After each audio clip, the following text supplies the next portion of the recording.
ఒకానొక గ్రామంలో ఒక దొంగ గుడిలో గంట దొంగలించి అడవిలోకి పారిపోయాడు. ఊళ్ళో వాళ్ళు వెంటపడ్డారు.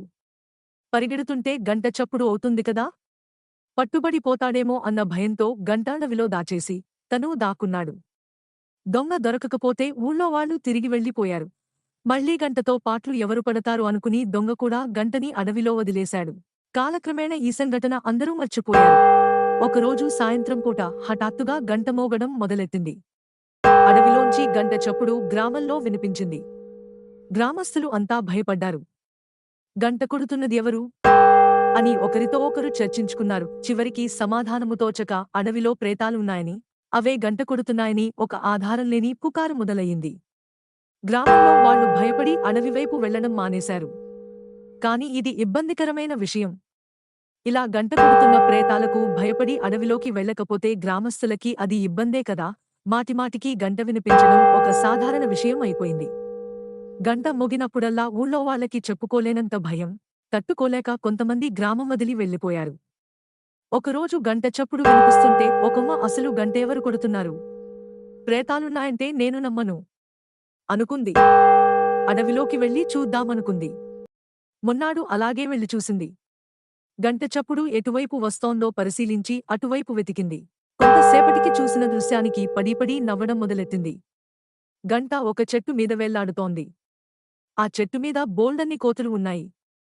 గాలి తగిలినా, కోతి తగిలినా గంట ఊగి కొట్టుకుంటోంది. అవ్వ నవ్వుకుంటూ తిరిగి గ్రామంలోకి వెళ్ళింది. వెళ్లి ఊరి పెద్దను కలిసి, నాకు ఈ గంట బాధ నుంచి విముక్తి ఎలా చెందాలో ఒక ఉపాయం తట్టింది. దానికి నాకు కొంత సామగ్రి కావాలి. మీరు కొంత డబ్బు ఇప్పిస్తే నేను ఈ సమస్యను పరిష్కరిస్తాను. ఇంకెవరు మన గ్రామం వదిలి పోనవసరం లేదు అని చెప్పింది. ఊరి పెద్ద ఆ అవ్వకి యజ్ఞమో, నోమో, పూజో అలాతిదేదో తెలుసేమో అనుకుని కొంత డబ్బు ఇచ్చి పంపించాడు. అవ్వ, తన కొడుకు, ఇద్దరు సామాను తీసుకుని అడవిలోకి వెళ్లారు. ఊళ్ళో వాళ్లు ఊపిరి బిగించుకుని అడివెంచున ఎదురుచూశారు. అడవిలో అవ్వ కోతులకు పళ్ళు పల్లీలు చూపించింది.